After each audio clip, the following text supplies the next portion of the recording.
Assalamualaikum warahmatullahi wabarakatuh. Nama saya Asripa dari 11 IPA 2, nomor absen 4.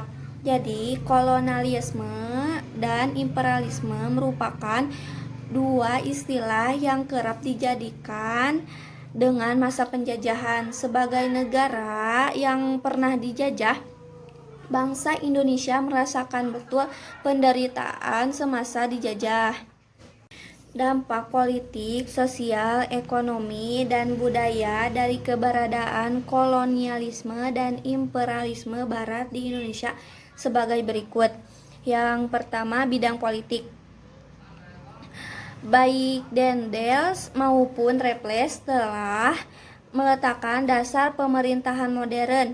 Para bupati dijadikan pegawai negeri dan diberi gaji. Padahal menurut adat, kedudukan bupati adalah turun-temurun dan mendapat upeti dari rakyat.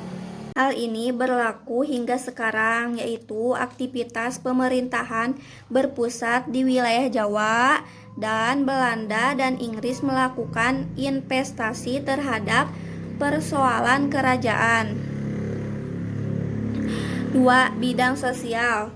Terciptanya kasta dalam masyarakat dengan bangsa Eropa dianggap sebagai yang tertinggi, diusul oleh Asia Timur jauh serta pribumi, dan masuknya agama Katolik dan Protestan. Yang ketiga, bidang ekonomi. Bangsa Indonesia mulai mengenal industri pertambangan dengan dibukanya kilang minyak bumi di Tarakan, Kaltim oleh Belanda, membangun rel kereta api untuk memperlancar arus perdagangan, liberalisme ekonomi. Eksploitasi ekonomi monopoli dengan POJ menyebabkan mundurnya perdagangan Nusantara di panggung perdagangan internasional. Untuk mendukung penanaman modal Barat di Indonesia, pemerintah Belanda membangun irigasi, waduk, jalan kereta, jalan raya, dan pelabuhan dengan kerja paksa. Yang keempat, ada bidang budaya.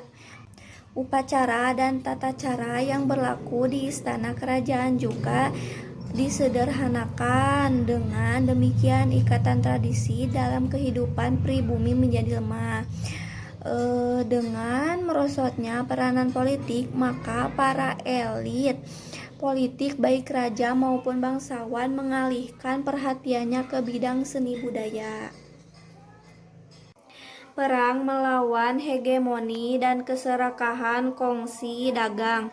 Yang pertama, Aceh versus Portugis dan POJ. Yang kedua, Maluku angkat senjata. Yang ketiga, Sultan Agung versus JP Coen. Yang keempat, perlawanan Banten. Yang kelima, perlawanan Goa.